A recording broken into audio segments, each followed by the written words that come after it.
యేసుక్రీస్తు నామములో మీ అందరికీ శుభములు। यीशु मसीह के नाम में आप सभी को जय मसीह की। ప్రియ సహోదరి సహోదరులారా, प्रिय भाई और बहनों, ఈ రోజు మన వాక్యము आज का हमारा वचन है మొదటి సామ్యుయేలు గ్రంథము 3వ అధ్యాయము पहला शमूएल उसका 3रा अध्याय, మొదటి వచనం నుంచి 3 వచనాలు। पहला वचन से लेकर 3 वचन तक। ఇక్కడ మరి దేవుని చేతిలో బహుబలంగా వాడబడిన సమూయేలు గురించి రాయబడి ఉంది। यहाँ पर प्रभु के द्वारा बहुत इस्तेमाल किया गए शमूएल के विषय में लिखा है। ఈ రోజు మనము ప్రవక్త అయిన సమూయేలు గురించి నేర్చుకోబోతున్నాం। आज के दिन में हम भविष्यवक्ता शमूएल के विषय में देखने जा रहे हैं। మనము మొదటిగా ఒక వాక్యం చదువుకున్నట్లయితే हम पहले वचन को पढ़ते हैं तो మొదటి సామ్యుయేలు 3వ అధ్యాయం 1 నుంచి 3 వచనాలు। पहला शमूएल उसका 3रा अध्याय 1 से 3 वचन तक। वह बालक शमूएल एली के सामने यहोवा की सेवा टहल करता था। उन दिनों में यहोवा का वचन दुर्बल था और दर्शन कम मिलता था। और उस समय ऐसा हुआ कि एली की आंखें तो धुंधली होने लगी थी और उसे न सूझ पड़ता था। जब वह अपने स्थान में लेटा हुआ था और परमेश्वर का दीपक अब तक बुझा नहीं था, और शमूएल यहोवा के मंदिर में जा परमेश्वर का संदूक था लेटा था। దేవునికి స్తోత్రం, హల్లెలూయా। प्रभु की स्तुति, हालेलुया। దేవునిలో ఇక్కడ మనం ఆలోచన చేస్తే मेरे प्रियो, यहाँ पर हम विचार करने से సమూయేలు కాలంలో అక్కడి పరిస్థితులను మనం ఒకసారి ఆలోచన చేస్తే शमूएल के दिनों में वहाँ की स्थितियों की यदि हम ध्यान करेंगे तो ఇప్పుడు మనం చదువుకున్న వాక్యంలో अभी हम जो पढ़े वचन में దేవుని యొక్క ప్రత్యక్షత అనగా దర్శనము అనేది, దేవుని పిలుపు అనేది సమూయేలు దగ్గరికి వచ్చినట్టుగా మనం చూస్తున్నాం। वहाँ पर हम लोग देखते हैं कि परमेश्वर का दर्शन, परमेश्वर की बुलाहट शमूएल के पास आते हुए हम देखते हैं। దేవుడు స్వయంగా 4 సార్లు సమూయేలు సమూయేలు అని పేరు పెట్టి పిలిచినట్టుగా అక్కడ చూస్తున్నాం। वहाँ पर हम देखते हैं कि परमेश्वर खुद शमूएल को 4 बार शमूएल शमूएल करके नाम लेकर पुकारते हुए देखते हैं। దేవుని యొక్క దర్శనము, ఆయన పిలుపు అనేది సమూయేలు దగ్గరికి వచ్చింది। परमेश्वर की बुलाहट और परमेश्वर का दर्शन शमूएल के पास आया।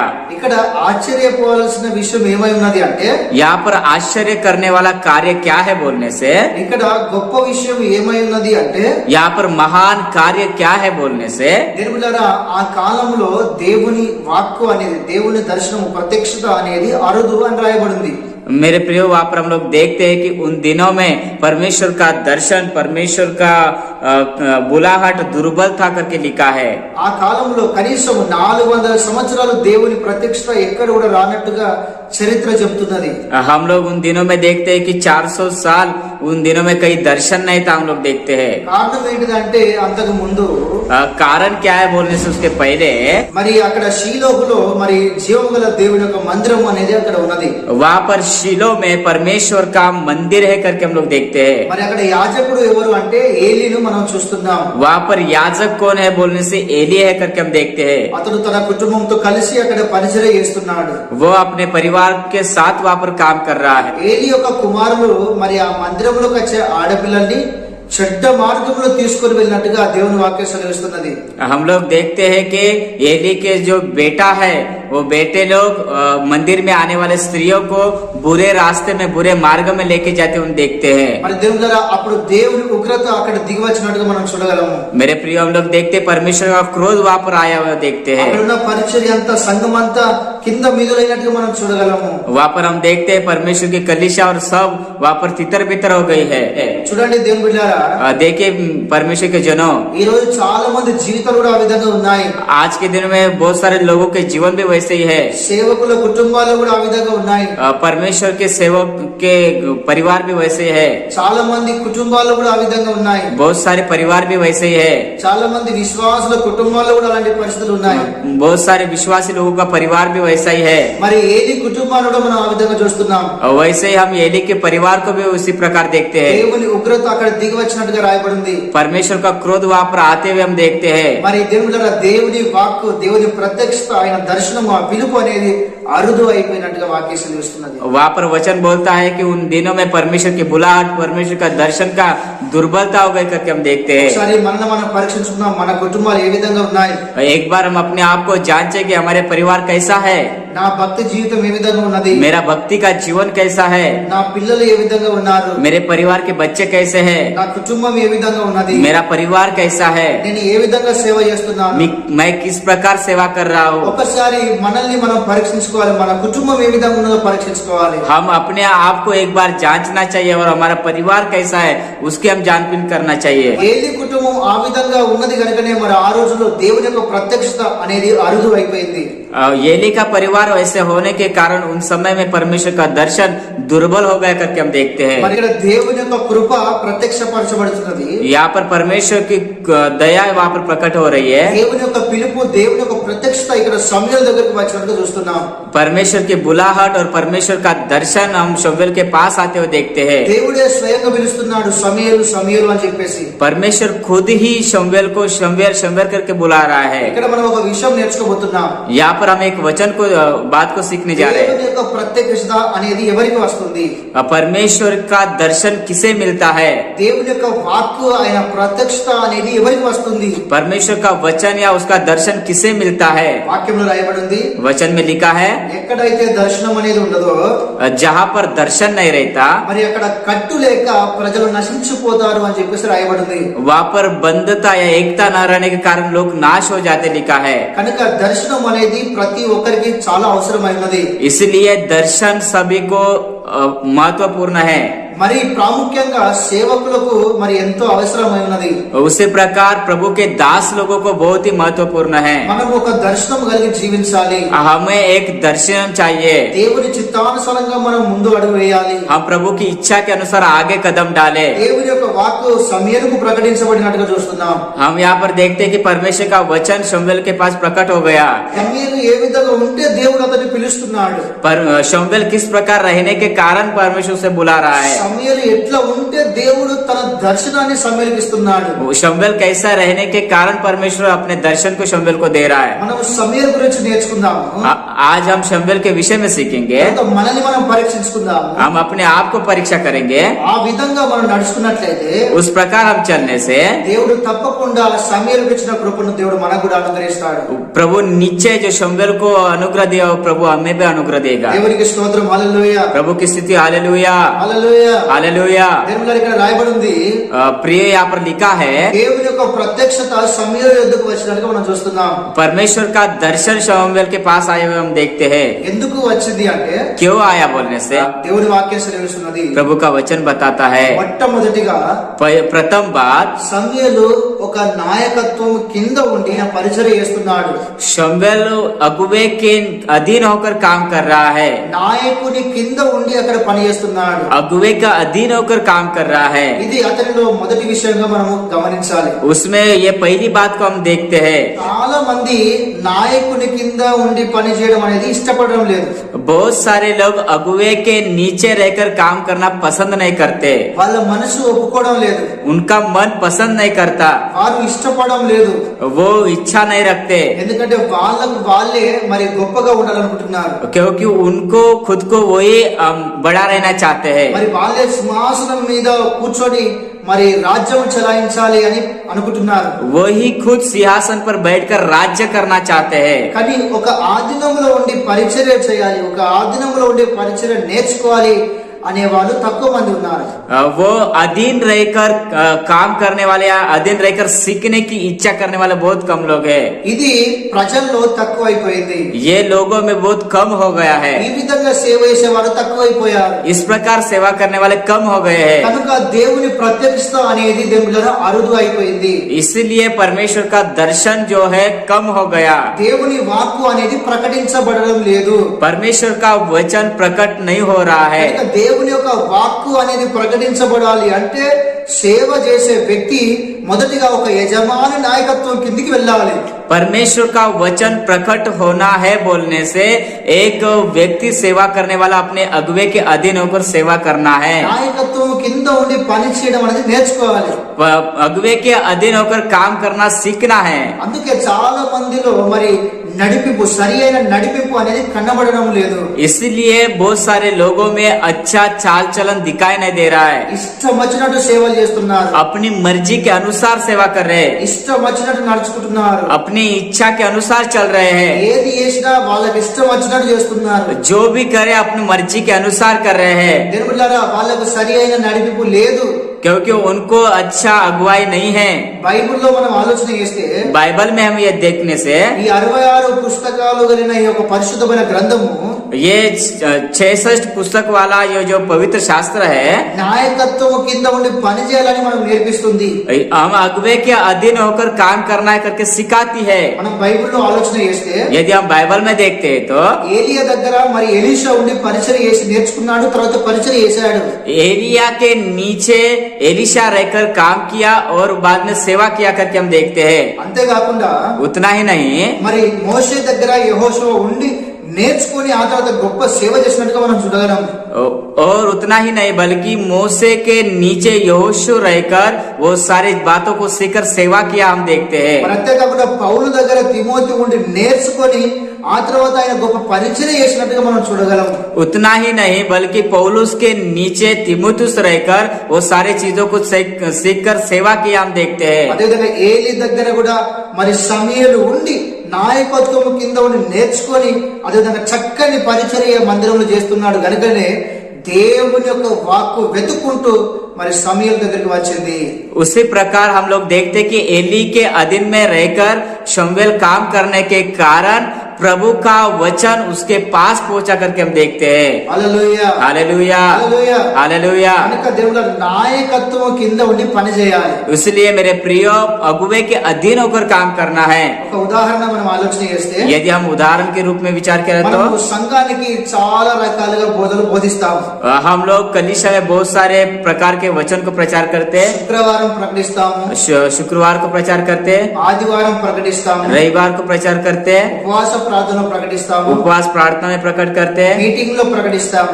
मीटिंग में प्रचार करते हैं. ఇవన్నీ ఎందుకు అంటే ये सब क्यों बोलने से సంఘము పరిశుద్ధపరచబడాలి అంటాం, हम लोग बोलते हैं कि कलीसिया पवित्र रहना करके बोलते हैं, సంఘము సరిచేయబడాలి అంటాం, कलीसिया सुधारे करके बोलते हैं, మరి సంఘము మరి దేవుడు ఎదగాలి అంటాం. कलीसिया प्रभु में बढ़ना चाहिए बोलते हैं, ఓకే, సంఘం ఎదగాలి कलीसिया बढ़ना चाहिए. కనుక సేవకుడు వారితో ఉండి ఈ ఇన్ని రకాల కార్యక్రమాలు జరుపుతూ వాళ్ళకు శిక్షణ నేర్పియాలి. ये कलीसिया बढ़ना चाहिए बोलने से प्रभु का दास कलीसिया के साथ रहकर उनकी ये सारी चीजों को करके उनको बढ़ाना है. మరి సేవకులు కూడా మనుషులే కదా, यानी फिर सेवक भी प्रभु मनुष्य ही है ना, మరి అయినా కూడా పరిశుద్ధపరచబడాలి కదా, वो भी पवित्र होना है ना, మరి అయినా కూడా ఎదగాలి కదా, वो भी बढ़ना है ना, फिर మరి అయినా కూడా దేవుల్లో మరి ఎదగాలి కదా. वो भी प्रभु में बढ़ना है ना. మరి ఈయనకెవరు వాక్యం చెప్పాలి, फिर इनको कौन वचन बताएगा? మరి ఈయనకు వాక్యం చెప్పేవారు లేకపోతే మరి ఈయన కూడా పడిపోయే అవకాశాలు ఉన్నాయి కదా. इनको वचन बताने वाले नहीं रहने से ये भी गिर जाएंगे ना. మరి ఈయన కూడా మనిషే కదా. ये भी तो मनुष्य है ना. అంటే సంఘంలో ఉన్న వాళ్ళందరూ పాపులు. कलीसिया में रहने वाले पापी है. ఇప్పుడు ఈ సేవకుడు పరిశుద్ధుడా? ये कलीसिया को चलाने वाला दास क्या पवित्र है क्या? మీరు ఒకసారి ఆలోచన చేయండి. एक बार आप सोचिए, సంఘానికి ఎంత అవసరమో कलीसिया को जितना आवश्यक है ఆ సంఘాన్ని నడిపించే వ్యక్తికి అంతకంటే ఎక్కువ అవసరమై ఉన్నది. वैसे उस कलीसिया को चलाने वाले व्यक्ति को भी उससे ज्यादा आवश्यकता है. అంత అవసరమైనది నాయకత్వం, उतना ही महत्वपूर्ण है अगुवाई, అంత అవసరమైనది నాయకత్వము. उतना ही महत्वपूर्ण है अगुवाई. కనుక చెప్పేవాడు లేకపోతే చెడిపోతారు అని చెప్పేసి పెద్దలు అంటారు. इसलिए बड़े कहते हैं कि यदि बताने वाले नहीं रहेंगे तो नाश हो जाएंगे करके बोलते हैं. కనుక సేవకులకు చెప్పే వాళ్ళు ఉండాలి, इसलिए सेवक गणों को बताने वाले रहना चाहिए, గద్దించే వాళ్ళు ఉండాలి, उनको डांटने वाले चाहिए, మరి మార్గం చూపించే వాళ్ళు ఉండాలి, वैसे ही मार्ग को दिखाने वाले चाहिए, సరి అయిన శిక్షణ ఇచ్చే వాళ్ళు ఉండాలి. अच्छा शिक्षा देने वाले चाहिए. ప్రతి ఒక్క సేవకుడు తమ తమ నాయకుల ఆధీనంలో ఉండి పరిచయం చేయాలి. हर एक सेवकगण अपने अगुवे के अधीन रहकर काम करना चाहिए. ఉదాహరణకి బైబిల్లో మనం ఆలోచన చేస్తే उदाहरण में बाइबल में देखेंगे तो ఇక్కడ దావీదు సమయంలో మరి కొన్ని విషయాల్లో దావీదు బలహీనం అయిపోయాడు. हम लोग देखते कि दाविद के दिनों में दाविद कुछ बातों में कमजोर हो गया, బలహీనం అయిపోయాడు. कमजोर हो गया, కొన్ని తప్పులు ఆయన ద్వారా జరిగాయి. कुछ गलतियां उसके द्वारा हुई. మరి నాతాను ప్రవక్త అక్కడికి వచ్చి नातान भविष्यवक्ता वहां पर आकर అక్కడ దేవుని వాక్యము ప్రకటించినప్పుడు वहां पर प्रभु प्रभु का वचन बताते समय దేవుని వాక్యం ప్రకటించినప్పుడు प्रभु का वचन बताते समय ఆ వాక్యం విని वो वचन को सुनकर తన తప్పును తెలుసుకొని वो अपने गलती को समझकर పశ్చాత్తాపడి మారు మనసు పొందుకున్నాడు. वो पश्चाताप करके एक नए मन को प्राप्त किया। చెప్పే వ్యక్తి ఉన్నాడు గనక बताने वाला है इसलिए రాజు అయినా సరే మారు మనసు పొంది సరైన మార్గంలో నడిచిండు. वो राजा होने के बाद भी वो अपने आप को सुधार का अच्छे मार्गों पर चलता था। హల్లెలూయా. हालेलुया। ఎలా మారు మనసు పొందాడు? कैसे वो मन परिवर्तन को पाया? చెప్పే వ్యక్తి ఉన్నాడు గనక, बताने वाला व्यक्ति होने के कारण, మార్గం చూపించే వ్యక్తి ఉన్నాడు గనక, मार्ग दिखाने वाला होने के कारण, దించే వ్యక్తి ఉన్నాడు గనక, डांटने वाला मनुष्य होने के कारण, చెప్పే వ్యక్తి ఉన్నాడు గనక बुद्धि बताने वाला मनुष्य होने के कारण ఆయన పొరపాటు చేసిండు దావీదు. दाऊद ने गलती किया। కానీ ఆయనకి ఒక నాయకత్వం అనేది ఉన్నది. उसको एक अगुआ है, ఆయనకు నాయకత్వం అనేది ఉన్నది. उसको अगुआ करके है। కనుక పడిపోయినా కూడా మళ్ళీ తిరిగి లేచిండు. वो गिर जाने के बाद भी फिर उठा। అందుకే నీతిమంతుడు 7 సార్లు పడినా లేస్తాడు అని రాయబడింది. इसे लिखा है धर्मी पुरुष 7 बार गिरने से भी उठेगा करके लिखा है। హల్లెలూయా. हालेलुया। మరి బైబిల్లో ఇంకో ఉదాహరణ మనం చూస్తే इसलिए बाइबल में और एक उदाहरण देखने से దావీదు కుమారుడు సొలొమోను ఉన్నాడు. दावीद का पुत्र सुलेमान है। సొలొమోను కూడా మరి కొన్ని విషయాల్లో పొరపాట్లు చేశాడు. सुलेमान भी कुछ बातों में वो गलतियां किया। అతనికి దేవుడు ఎవరు అనే కాడికి వచ్చింది ఆయన పరిస్థితి. वो ऐसी स्थिति में आ गए कि परमेश्वर कौन है करके पूछने की स्थिति में आया। మరి దేవుడు బిడ్డలారా, इसलिए प्यारो అతని జీవితంలో మారు మనసు అనేది లేదు, उसके जीवन में परिवर्तन नहीं था, పశ్చాత్తాపం అనేది లేదు. पश्चाताप उसके जीवन में नहीं था। మరి అయ్యే తప్పులతోనూ అయ్యే పాపాలతోనూ తన జీవితం అనేది మరి కడ వరకు ముగిసిపోయింది. वही पापों में, उसी गलती में, उसी बुराई में वो अपना जीवन को व्यतीत किया। మరి ఎందుకు ఆయన మారు మనసు పొందలేదు? क्यों उसने अपने नए जीवन को नहीं पाया? మరి ఎందుకు ఆయన శరీర మారు నడవలేదు? क्यों उसने एक अच्छे रास्ते में नहीं चला? అదే మనం ఆలోచన చేస్తే यदि उसके विषय में हम सोचते हैं तो మరి ఆయనకు నాయకత్వం అనేది లేదు. उसको अगुआ करके नहीं था। ఈ యొక్క సొలొమోను రాజ్య పరిపాలన చేస్తున్న ఆ రోజుల్లో ये सोलोमन काम करने वाले के दिनों में ప్రపంచంలో ఎక్కడ కూడా ఒక ప్రవక్త కూడా లేడు. उन दिनों में अगुआ या भविष्य वक्ता करके कोई नहीं था। మరి చెప్పే వ్యక్తి ఆయనకు లేడు. वो बताने वाला व्यक्ति नहीं था। దావీదు నాయకత్వంలో ఉన్నాడు గనక, నాయకుడు చెప్పాడు గనక ఆయన జీవితం మార్చబడ్డది. दाऊद अगुवे के अधीन होने के कारण उसने बताया, इसलिए वो बदला। కానీ సొలొమోను టైంలో మరి నాయకత్వం అనేది లేదు. నాయకుడు ఎవరు లే కారణం బట్టి, మరి అతనికి చెప్పేవారు లేని కారణం బట్టి అతడు చెడ్డ మార్గంలో పోయి చెడిపోయినట్టు మనం చూస్తున్నాం. हम लोग देखते हैं कि सुलेमान को दिनों में कोई अगुवा नहीं था, बताने वाला नहीं था, इसलिए सोलोमन गलत जिंदगी को जिया और गलत जिंदगी में मर गया। కనుక దయచేసి ప్రియ సేవకులారా, इसलिए मेरे प्यारे सेवक गणों, నా సహోదరులారా, मेरे प्रियो, ప్రతి ఒక్కరు నాయకత్వం కింద ఉండి పని చేయాలి. हर एक जन अगुवे के अधीन होकर काम करना है। నాయకుడు గద్దిస్తాడు, अगुआ डांटता है, నాయకుడు గద్దిస్తాడు, अगुआ डांटता है, నాయకుడు బుద్ధి చెప్తాడు. अगुआ बुद्धि बताता है। కానీ మనం అతని ఆధీనంలో ఉండి సేవ చేయాలి. हम उनके अधीन होकर काम करना चाहिए। అతని కంటే గొప్పగా మనం సేవలో వాడబడతాం. उससे भी कहीं अच्छा हम सेवा कर सकते हैं। కనుక ఇట్టి విధంగా పరిచర్య చేయాలి, సేవ చేయాలని దేవుని వాక్యం మనకు తెలియజేస్తున్నది. इस प्रकार की सेवा हम करना चाहिए क्योंकि प्रभु का वचन हमें बताता है। కనుక దేవుని వాక్కు సమీరుకు ఎందుకు ప్రత్యక్షమైంది అంటే, प्रभु का वचन शमूएल के पास क्यों प्रकट हुआ बोलने से ఆయన ఒక నాయకుని కింద ఉండి పరిచర్య చేస్తున్నాడు. वो एक अगुवे के अधीन होकर काम कर रहा है। మార్క్స్ వార్త 9:35 మనం చదివినట్లయితే मरकुस उसका 9:35 को जब हम पढ़ते तो అక్కడ ఈ విధంగా రాయబడి ఉంది. वहाँ पर इस प्रकार लिखा है, तब उसने बैठकर 12 को बुलाया और उनसे कहा, यदि कोई बड़ा होना चाहे तो सबसे छोटा और सबका सेवक बने। దేవునికి స్తోత్రం, హల్లెలూయా. प्रभु की स्तुति, हालेलुया। యజమానుడిగా ఉండగోరిన వాడు మొదటిగా దాసుడు కావాలని దేవుని వాక్యం సెలవిస్తున్నది. जो अगुआ बनना चाहता है वो पहले सेवक बने करके लिखा है। మరి భవిష్యత్తులో మనం దేవుని కొరకు గొప్ప గొప్ప కార్యములు చేయాలి అంటే, यदि हम भविष्य में प्रभु के लिए अच्छे अच्छे कामों को करना है बोलने से, దేవుని చేతిలో గొప్పగా వాడబడాలంటే, प्रभु के हाथ में अच्छा इस्तेमाल किए जाना है बोलने से, మరి దాసులుగా ఒక నాయకత్వము కింద ఉండి నేర్చుకోవాలి. एक दास बन के एक अगुवे के अधीन होकर सीखना है। అదే విధంగా ఆయనతో కలిసి పరిచయం చేయాలి. उनके साथ मिलकर हम सेवा करना है। ఇది దేవుని వాక్యం మనం నేర్పిస్తున్నది. यही प्रभु का वचन हमें सिखा रहा है। ఇది మొదటి విషయం. ये प्रथम बात है। రెండో విషయం మనం ఆలోచన చేస్తే, दूसरी बात हम यदि सोचने से, మరి సమయలు దీని ద్వారా నమ్మకమైన వ్యక్తిగా మనకు అక్కడ కనబడుతున్నాడు. हम लोग शमूएल के विषय में देखते वो एक विश्वास योग्य व्यक्ति के समान है. నమ్మకమైన వ్యక్తి, विश्वास योग्य व्यक्ति, కుటుంబంలో తల్లిదండ్రుల ఎదుట నమ్మకమైన వ్యక్తి. परिवार में माता पिता के प्रति विश्वास योग्य मनुष्य. అందుకే మరి తల్లిదండ్రులు మందిరంలో స్వతంత్రంగా తాను ఇడిచిపెట్టి వాళ్ళు వెళ్ళిపోయారు. इसीलिए उनके माता पिता शमूएल को मंदिर में छोड़कर चले गए. అందుకొరకే ఏలి కూడా మరి పరిచర్య అంతటిని మరి మందిరం యొక్క సమస్త భారం అంతటి కూడా సమూయేలుకు ఒక్కని చేతిలో విడిచిపెట్టాడు. इसलिए एली भी मंदिर के सारे कारोबारों को शमूएल के हाथ में सौंप दिया. అంతేకాకుండా మూడోది దేవుని ఎదుట కూడా ఆయన నమ్మకస్తుడు. అందుకే దేవుని యొక్క వాక్కు అనేది అతనికి ప్రత్యక్షపరచబడ్డది. इतना ही नहीं लेकिन वो परमेश्वर के प्रति भी विश्वास योग्य था, इसलिए परमेश्वर का वचन उस पर प्रकट हुआ. హల్లెలూయా. हालेलुया. దేవుడికి నమ్మకమైన వ్యక్తులు కావాలి.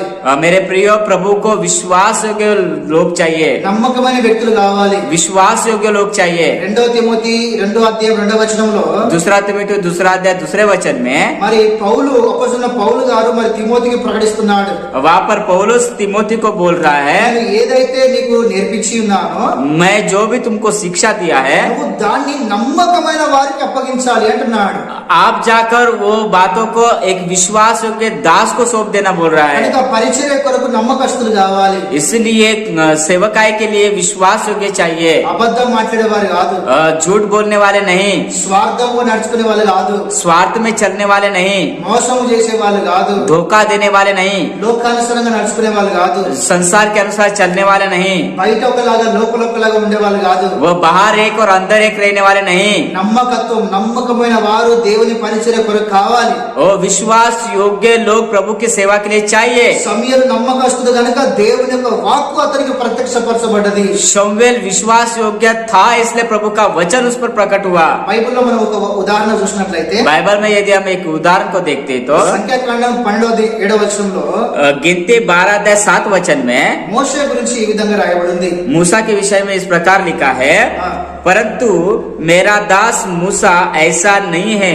वह तो मेरे सब घरानों में विश्वास योग्य है. దేవునికి స్తోత్రం. హల్లెలూయా. हालेलुया. प्रभु की స్వయంగా स्तुति. దేవుడే సాక్ష్యం ఇస్తున్నాడు. वहाँ पर खुद परमेश्वर साक्ष्य दे रहा है, నా ఇల్లంతట్లో కూడా నమ్మకస్తుడు మోషే అని చెప్పేసి. मेरे घरानों में विश्वास योग्य दास करके मूसा को बोल रहा है. హల్లెలూయా. हालेलुया. ఇలాంటి నమ్మకస్తుడు ప్రభు పని కొరకు కావాలి. ऐसे विश्वास योग्य प्रभु के काम के लिए चाहिए. నమ్మకస్తుడు దేవుని పని కొరకు కావాలి. विश्वास योग्य प्रभु के सेवा के लिए चाहिए. 2వ రాజుల గ్రంథం 5వ అధ్యాయంలో और दूसरा राजा 5 अध्याय में ఎలీషా పరిచర్య చేస్తున్నాడు. एलिशा काम कर रहा है. ఎలీషాతోని గెహాజీ పరిచర్య చేస్తున్నాడు. एलिशा के साथ गेहाजी काम कर रहा है. నయమాను బంగారమును కొన్ని వస్త్రాలను తీసుకుని వచ్చాడు. नेहमान कुछ सोना चांदी को लेकर आता है. అప్పుడు ఎలీషా ఏమన్నాడు అంటే, అద్దు మీది మీకు సంబంధించింది మాకు ఏమి అద్దు, మీరు తీసుకొని మీ దారిలో మీరు వెళ్ళండి అని చెప్పాడు. एलिशा क्या बोल रहा है बोलने से, आपका सोना चांदी धन हमको नहीं चाहिए, आप जिस मार्ग से आए उसी मार्ग से जाओ करके बोल रहा है. అలా చెప్పి ఆయన రూమ్ లోకి వెళ్ళి ప్రార్థన చేసుకుంటున్నాడు. वो वैसा बताकर अपने रूम में जाकर प्रार्थना कर रहा है. ఎప్పుడైతే ఎలీషా మరి ప్రార్థనకు లోపలికి వెళ్ళడం గెహాజీ చూశాడో, जब एलिशा प्रार्थना करने के लिए गया करके जब गेहाजी ने देखा, వెంటనే గెహాజీ మరి నయమాను వెతుక్కుంటూ వెళ్ళాడు. वैसे ही गेहाजी नेहमान को देखते हुए गया. ఎక్కడికి వెళ్ళి वहाँ जाकर నా యజమానుడు పంపించాడు, मेरे अगुवे ने भेजा, నా యజమానుడు పంపించాడు मेरे अगुवे ने भेजा, కనుక నువ్వు ఇవ్వాల్సింది మొత్తం ఇవ్వు, उसलिए जो तुझे देना है सब दे दे, నేను తీసుకొని వెళ్తా అని मैं लेके जाता करके అక్కడ అబద్ధం చెప్పి वहाँ पर झूठ बोल के అదంతా తీసుకొని వచ్చి वो सब लेके आया. ఒక చోట్ల పెట్టుకొని एक जगह पे रखकर మరి ఏమీ చేయనంటూ సప్పులే కూర్చున్నాడు. मैं कुछ भी नहीं किया, ऐसा चुपचाप बैठा है. ఎలీషా వచ్చిండు. एलिशा आया, గెహాజీ गेहाजी నువ్వు ఎక్కడికి వెళ్ళినావు, तू कहाँ गया था, నువ్వు వాళ్ళ ఏం చేసినావు वहाँ जाके क्या किया था అని అడిగితే, वहाँ पूछने से నేను ఎటు వెళ్ళలేదు యజమానుడా, मैं कहा नहीं गया अगवे, నేను ఇక్కడనే ఉన్నాను मैं यहाँ पर ही हूँ. అని మళ్ళీ అబద్ధం ఆడుతున్నాడు. फिर से वो झूठ बोल रहा है. అంతేకాకుండా उतना ही नहीं बल्कि మరి అక్కడ తన యజమానుని మోసం చేస్తున్నాడు. वहाँ पर अपने अगवे को धोखा दे रहा है, మోసం చేస్తున్నాడు, अगु धोखा दे रहा है. అబద్ధము చెప్పి మోసం చేస్తున్నాడు. అన్నాడు. झूठ बोलकर धोखा दे रहा है। ఎలీషా అన్నాడు, एलिशा बोला, నువ్వు ఎందుకు అబద్ధం మాట్లాడుతున్నావు? तू क्यों झूठ बोल रहा है? ఇది సంపాదించుకునే సమయమా? ये कमाने का समय है क्या? అంత దినాల్లో బ్రతుకుతున్నాము. हम अंतिम दिनों में हैं। ఇది నీకు మస్తీ చేయడానికి సమయమా? ये तुझे मस्ती करने का समय है क्या? ఈ సమయము మరి ఇష్టం వచ్చినట్టు నడుచుకోవడానికి ఇది సమయమా?